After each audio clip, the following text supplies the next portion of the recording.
والصلاة والسلام على نبينا محمد وآله وصحبه أجمعين. أما بعد. أعوذ بالله من الشيطان الرجيم. بسم الله الرحمن الرحيم. وما أرسلناك إلا كافة للناس بشيرا ونذيرا. وقال تعالى: وأن هذا صراطي مستقيما فاتبعوه ولا تتبعوا السبل فتفرق بكم عن سبيله. نواقض اسلام میں سے نوا ناقض اسلام یعنی آج گزر چکا ہے، وہ باتیں جن باتوں کو اپنانے سے ایک آدمی دائرے اسلام سے خارج ہو کر کافر ہو جاتا ہے، اس میں سے آج گزر چکے. اب یہ نوا ہے، ذرا غور سے سنیے. کہتے ہیں کہ نواقض اسلام کی آواز کو اٹھا دینے والا نوا جو ہے وہ یہ ہے کہ جو شخص یہ عقیدہ رکھے کہ بعض لوگوں کا رسول اللہ صلی اللہ علیہ وسلم کی شریعت سے خارج ہو کر اس سے دور رہ کر مسلمان بنا جا سکتا ہے، جیسے خضر علیہ السلام موسیٰ علیہ السلام کی شریعت کے پابند نہ تھے، تو ایسا نظریہ عقیدہ رکھنے والا شخص کافر ہے. دوبارہ سنیے. جو آدمی یہ عقیدہ رکھے کہ اللہ کے نبی صلی اللہ علیہ وسلم کی شریعت سے ہٹ کر اپنا ایک شریعت بنا کر کے اگر زندگی گزارتا ہے تو وہ کافر ہو جائے. وہ دلیل کیا دے رہا ہے؟ دلیل یہ دے رہا ہے کہ حضرت موسیٰ علیہ السلام اور حضرت خضر علیہ السلام کا واقعہ بڑا مشہور ہے. سورہ کہف کے اندر اللہ تعالیٰ نے بڑا تفصیل سے ذکر کیا. تو خضر علیہ السلام کی بات کو موسیٰ علیہ السلام عمل نہیں کرتے اور موسیٰ علیہ السلام کی بات کو خضر علیہ السلام عمل نہیں کرتے. پتہ کیا ہے؟ یہ دونوں الگ الگ نبی ہیں. اس کی وضاحت آگے آئے گی. جو بھی مانتے تھے اور ماننا ضروری تھا کہ یہ وہ ساری چیزیں آئیں. لیکن آج بھی مسلمان ایسے لوگ ہیں جو شریعت سے ہٹ کر کے اپنی ایک شریعت بنا رہے اور اس شریعت کے مطابق اپنی زندگی گزارنے کی کوشش کرتے ہیں، جس کا نام آپ دیکھیں گے کشف دیتے ہیں. کہ کشف ذریعہ سے وہ ذکر آ گیا، اللہ سے لوٹ لگایا اور کچھ مسئلہ اس کے ظاہر میں آیا، بتا دیا لوگوں کو اور کہا کہ یہی وجہ ہے کہ آج فرقہ واری بٹے ہوئے سب اپنے اپنے مرید بنانے میں لگے ہوئے. آپ دیکھیں گے ایک مرشد جو ہے نا دوسرے مرشد کے پاس جانے کو ہدایت نہیں کرے گا، اور دوسرا ایک مرشد دوسرے مرشد کے پاس جائے بولے میں جو بتاؤں اسی پر عمل کرنا، دوسرے جو بتایا اس پر عمل نہیں کرنا. اس کی وجہ یہ آج شریعت سے اسی وجہ سے. آپ دیکھیے ایک دلیل دیکھیے. سب سے پہلے آپ دیکھیے سورہ انعام آیت نمبر 153. اللہ تعالیٰ ارشاد فرماتا ہے وَأَنَّ هَذَا صِرَاطِي مُسْتَقِيمًا فَلَا تَتَّبِعُوهُ وَلَا تَتَّبِعُوا السُّبُلَ فَتَفَرَّقَ بِكُمْ عَنْ سَبِيلِهِ. آیت کیا ہے؟ سورہ انعام آیت نمبر 153. یہ دین میرا راستہ ہے جو سیدھا راستہ ہے. یہ سیدھا راستہ ہے، دین اسلام سیدھا راستہ ہے. جو اس راستے پر چلو اور دوسری راہوں پر مت چلو. سیدھی راستے پر چلو، دوسرے راستے پر مت چلو. یہ رہی تو اللہ کی راہ سے جدا کر دے گی. یعنی اگر تم اللہ کے راستے کو چھوڑ کر، اسلام کے راستے کو چھوڑ کر، اللہ اس کے رسول کے راستے کو چھوڑ کر اگر دوسرے راستے پر چلو گے تو اللہ تم سے جدا کر دے گا. اس کے علاوہ اس حکم کی دلیل بہت سے ہے. عبداللہ بن مسعود رضی اللہ تعالیٰ عنہ بیان کرتے ہیں، ایک صحابی رسول جلیل القدر صحابی ہے، وہ کہتے ہیں کہ رسول اللہ صلی اللہ علیہ وسلم نے ایک خط کھینچا. اس آیت کے تفسیر میں اللہ کے نبی صلی اللہ علیہ وسلم نے ایک اس طرح سے لکیر کھینچا، اس طرح سے ایک لکیر کھینچا اور کھینچنے کے بعد فرمایا کہ یہ اللہ کا راستہ ہے، سیدھا اللہ کا راستہ ہے. پھر اس خط کے ارد گرد ادھر کر کے اللہ کے نبی صلی اللہ علیہ وسلم نے کئی لکیریں کھینچی اور کہا کہ یہ شیطان کا راستہ ہے. فرمایا ہادی سبیل متفرق علی کل سبیل منہا. شیطان یہ دوڑ رہی، یہ دائیں بائیں جو لکیریں ہیں یہ شیطان کے راستے ہیں. شیطان ان راہوں کی دعوت دیتا ہے. سیدھے راستے میں شیطان بیٹھ نہیں پائے گا، وہ ادھر ادھر ہی بیٹھے گا، کہہ یہ شیطانی راہ ہے جو شیطان اپنی راہوں کی طرف دعوت دیتا ہے. اس کے بعد رسول اللہ صلی اللہ علیہ وسلم نے مذکورہ آیت پارہ کی تلاوت فرمائی. کون سی ہے یہ آیت؟ جو سورہ انعام آیت نمبر 153 نے تلاوت کی. وَأَنَّ هَذَا صِرَاطِي مُسْتَقِيمًا فَاتَّبِعُوهُ وَلَا تَتَّبِعُوا السُّبُلَ فَتَفَرَّقَ بِكُمْ عَنْ سَبِيلِهِ.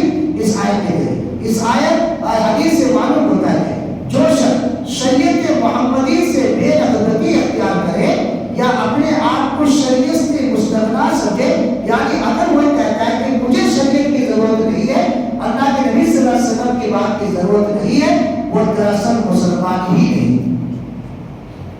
امام محمد بن عبد الوہاب رحمۃ اللہ علیہ نے اپنی کتاب فضل اسلام میں لکھا ہے اس بات میں کوئی شک و شبہ نہیں ہے کہ قرآن ہمیں کس بات کی اطاعت کا حکم دیتا ہے؟ رسول اللہ صلی اللہ علیہ وسلم کی اطاعت کا حکم دیتا ہے اور اس اطاعت سے خروج کرنے سے روکتا ہے، بلکہ حدیث رسول صلی اللہ علیہ وسلم کے مطابق رسول اللہ صلی اللہ علیہ وسلم کے شریعت سے انکار دخول جہنم کی ایک بڑی وجہ ہے۔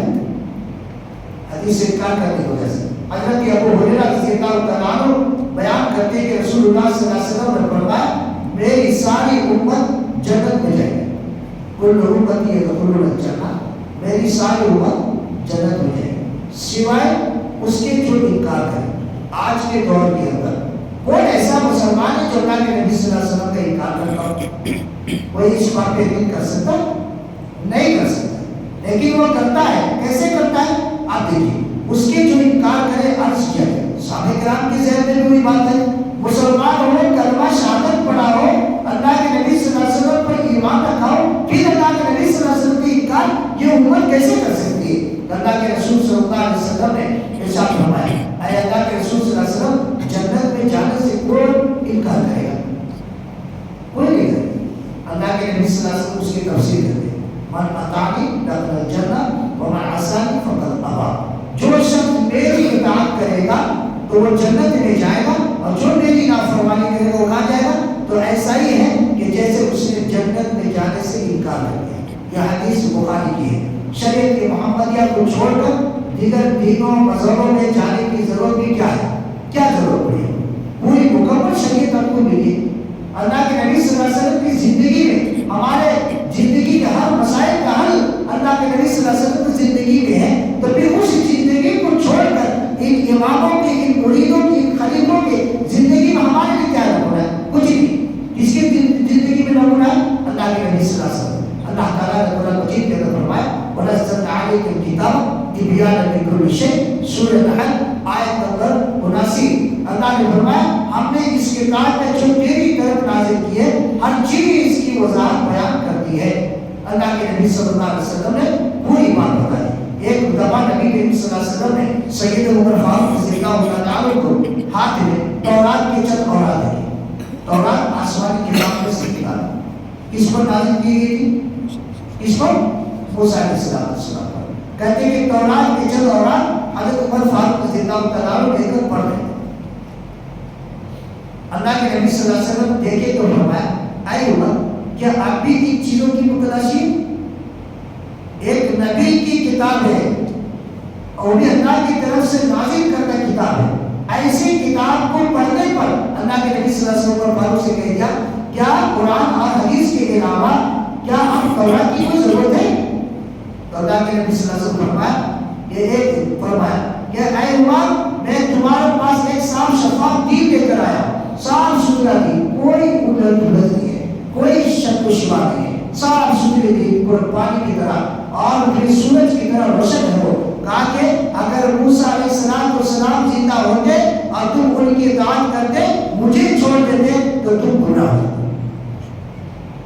نبی کی موجودگی میں ایک نبی کے اطاعت جائز نہیں ہے، تو بھی نبی کی موجودگی میں صرف اماموں کے پیچھے بھاگنا اور پھر لوگوں کی مولویوں کے پیچھے بھاگنا، یہ ساری چیزوں کو پیچھے بھاگنا یہ کہاں تک درست ہو سکتا ہے؟ تو اللہ کے نبی صلی اللہ علیہ وسلم بھی زندہ ہوتے اگر تم کی اطاعت کرتے تو تم گناہ ہوتے۔ ایک حدیث کے اندر یہ بھی بیان کر کے اللہ کے نبی صلی اللہ علیہ وسلم نے اگر موسیٰ علیہ السلام زندہ ہوتے تو وہ بھی میری ہی اتباع کرتے، مجبور تھے میری اتباع کرتے۔ سارے انبیاء آدم علیہ السلام سے لے کے عیسیٰ علیہ السلام تک سارے نبی اگر اب بھی زندہ ہو جائے تو ان کی نجات کس میں ہے؟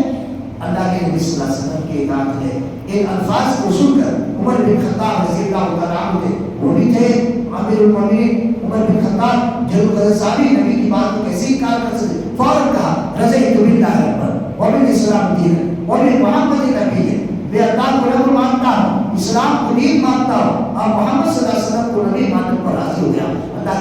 صلی اللہ علیہ وسلم میرا مرادہ نہیں تھا. تو اس طرح سے اللہ کے نبی صلی اللہ علیہ وسلم نے بیان فرمایا. اللہ تعالیٰ نے اپنے بندوں پر نبی صلی اللہ علیہ وسلم کی اطاعت فرض کی, اس کے علاوہ کسی اور کی اطاعت اللہ تعالیٰ فرض نہیں کی. اور اس فرض کو ماننے والوں اور انکار کرنے والوں کی دو قسم بتائے, دو قسم ہے بتایا. نمبر ایک امت محمدیہ, یعنی وہ لوگ جنہوں نے رسول اللہ صلی اللہ علیہ وسلم کی اطاعت کی اور نور قرآن کی اتباع کی, یعنی قرآن مجید کی اتباع کی. دوسرا امت متکبرہ, یعنی وہ لوگ ہیں جنہوں نے رسول اللہ صلی اللہ علیہ وسلم کی نافرمانی کی, اطاعت سے انکار کیا. شیخ الاسلام ابن تیمیہ رحمۃ اللہ علیہ نے بیان فرمایا کہ بعض لوگوں کا خیال ہے کہ شریعت کو تامنے اور اس کی پابندی کرنا ان لوگوں پر لازم ہے جن میں معرفت اور حال کی صفت بھی ہے. یعنی کہنے کا مطلب ہے کہ یہ کہنے کا مطلب یہ ہے کہ اگر کوئی آدمی بعض لوگ یہ کہتے ہیں کہ شریعت پر عمل تو وہ لوگ کریں گے, ہم تو خود ہیں اللہ والے ہیں, کشف ہو رہا آپ کو, وجود میں آتے اللہ سے ڈائریکٹ بات کرتے اور پھر بتاتے نعوذ باللہ من ذالک. تو اس طرح سے وہ بعض لوگ کہتے ہیں لہٰذا جن لوگوں کے پاس علم معرفت ہے انہیں نبوی شریعت کی پابندی کرنا ضروری نہیں ہے. بعض لوگ ایسا کہتے ہیں کہ ہم تو علم والے ہم کے شریعت کی پابندی کریں گے, بلکہ اسے چاہیے کہ وہ حقائق اور یا قدرے کے ساتھ ساتھ چلتا ہے یا اپنے وجدان ذات اشکش کے مطابق عمل کرتا ہے. شاکش جو کشف کا دروازہ جو ہے یہی سنا, اور شریعت کے انکار کرنے پر ہی کشف کا دعویٰ کر سکتا ہے. بغیر شریعت کے انکار کیے ہوئے کشف کا دعویٰ کر ہی نہیں پائے. اور اگر شریعت کے انکار کے کشف کا دعویٰ کرتا ہے کہ مجھے کشف ہوتا ہے, وہ ہوتا ہے کہ کونے میں بیٹھا رہتا ہوں اور اس طرح سے میرے کو شریعت نازل ہوتی ہے اور یہی ہو جائے کہ نئی نئی باتیں سننے ملتی ہیں, نئے نئے بزرگوں کی نئی نئی باتیں, نئے نئے اماموں کی نئی نئی باتیں اسی میں سننے ملتی ہے. اگر وہ شریعت کا انکار کر دے تو اب کیا ہوگا, آپ خود فیصلہ کریں. جو شریعت کا انکار کر دے وہ کیا ہے, مسلمان ہے, مسلمان نہیں وہ کافر ہے. تو اس طرح سے شیخ الاسلام ابن تیمیہ رحمۃ اللہ علیہ نے فرمایا. پھر آگے جواب دیتے ہیں خضر علیہ السلام اور موسیٰ علیہ السلام کا جو واقعہ بیان کیا شروع نے کہ موسیٰ خضر کی شریعت کے پابند نہیں تھے اور خضر موسیٰ کی شریعت کے پابند نہیں تھے. کیوں؟ سوال ہوتا ہے کیوں. سوال ہے کہ خضر علیہ السلام جو نبی تھے, آپ دیکھیں گے اللہ کے نبی صلی اللہ علیہ وسلم کے نبوت سے پہلے جتنے نبی آئے پوری دنیا کے نبی بن کر آئے تھے نہیں آئے, پوری دنیا کے نبی بن کر آئے تھے نہیں آئے تھے. اور دیگر انبیاء کرام کے پاس جو شریعت تھی وہ دوسرے نبی کے پاس شریعت تھی. موسیٰ کے پاس جو شریعت تھی عیسیٰ کے پاس نہیں, عیسیٰ کے بعد جو شریعت تھی ابراہیم علیہ السلام کے پاس نہیں, ابراہیم علیہ السلام کے بعد جو شریعت تھی اسماعیل علیہ السلام کے پاس نہیں, یعقوب علیہ السلام کے بعد جو شریعت تھی یوسف علیہ السلام کے پاس نہیں. اور ابراہیم علیہ السلام اپنے علاقے کے لیے, اسماعیل علیہ السلام اپنے علاقے کے لیے, اور اس طرح سے الگ الگ نبی الگ الگ شریعت لے کر آئے. اسی لیے تورات زبور انجیل نازل ہوئی. اسی لیے حضرت شعیب علیہ السلام حضرت موسیٰ علیہ السلام کے سسر, لیکن وہ موسیٰ کی شریعت کے پابند نہیں تھے کیونکہ وہ اپنے علاقے میں تھے. عیسیٰ علیہ السلام اپنے علاقے, تو خضر علیہ السلام جس علاقے کے تھے اس علاقے کے لوگوں پر ضرورت تھی کس کی بات مانے, خضر علیہ السلام. موسیٰ علیہ السلام جس علاقے کے نبی تھے اس علاقے کو اس علاقے کے لوگوں پر ضرورت کیا تھی موسیٰ علیہ السلام کی بات ماننے کی. اور پھر یہ لوگ ایک ایک وقت تک آئے, ایک ایک حد تک آئے. یہ ساری چیزیں مکمل ہو جانے کے بعد آخر میں اللہ کے نبی صلی اللہ علیہ وسلم کو نازل کیا گیا, جو پوری شریعت کو مکمل کیا گیا, پوری دنیا والے کے لیے مکمل کیا گیا, پوری قیامت کے صبح تک کے لیے مکمل کیا گیا. اب نہ اس میں کوئی کمی ہو سکتی ہے اور نہ کوئی زیادہ ہو سکتی ہے. اسی لیے اب اس شریعت کو چھوڑ کر کے کوئی آدمی الگ شریعت بنانا اور شریعت سازی کرنا یہ جائز نہیں ہے, بلکہ اگر کوئی ایسا کرتا ہے تو پھر وہ دائرۂ اسلام سے خارج ہو جاتا ہے. تمام انبیاء خاص طور پر اپنی قوم کی طرف مبعوث کیے جاتے تھے اور انہیں تمام لوگوں کی طرف مبعوث کیا گیا. بخاری مسلم کی حدیث ہے, اللہ کے نبی صلی اللہ علیہ وسلم فرماتے کان النبی یبعث الی قومہ خاصۃ وبعثت الی الناس عامۃ. بخاری مسلم کی حدیث ہے, کہتے ہیں کہ تمام نبی اپنی اپنی قوم کی طرف آتے ہیں. اسی لیے ایک قوم دوسری قوم کی بات نہیں مانے گا اور ایک دوسری قوم پہلی قوم کی بات نہیں مانے گا. لیکن اللہ کے نبی صلی اللہ علیہ وسلم کہتے ہیں تمام لوگوں کی طرف مبعوث کیے ساری قوم. اب ساری قوم کو بنی و انسانوں کی سارے لوگوں کو اب ضروری ہے کہ نبی کریم صلی اللہ علیہ وسلم کی بات پر ہی عمل کرے. یہاں تک کہ انبیاء بھی اگر دنیا کے اندر آ جائے بھی، یہ تو ممکن نہیں ہے، لیکن آپ بھی آ جائیں تو پھر بھی وہ اللہ کے نبی صلی اللہ علیہ وسلم کی اطاعت میں ہی جنت جائیں گے. آخر میں حضرت عیسیٰ علیہ السلام آئے ہیں قیامت کی نشانی کہ عیسیٰ علیہ السلام انجیل پر عمل کریں گے، بائبل پر عمل کریں گے. اگر کریں گے تو نجات نہیں پائیں گے. اب کتوں پر بھی ضروری کس کی اطاعت ہے؟ اللہ کے نبی صلی اللہ علیہ وسلم کی. ایک نبی کو بھی اس بات کی اجازت نہیں ہے کہ وہ اپنی شریعت چلائے، بلکہ اب اللہ کے نبی صلی اللہ علیہ وسلم کی شریعت پر ہی عمل کرے.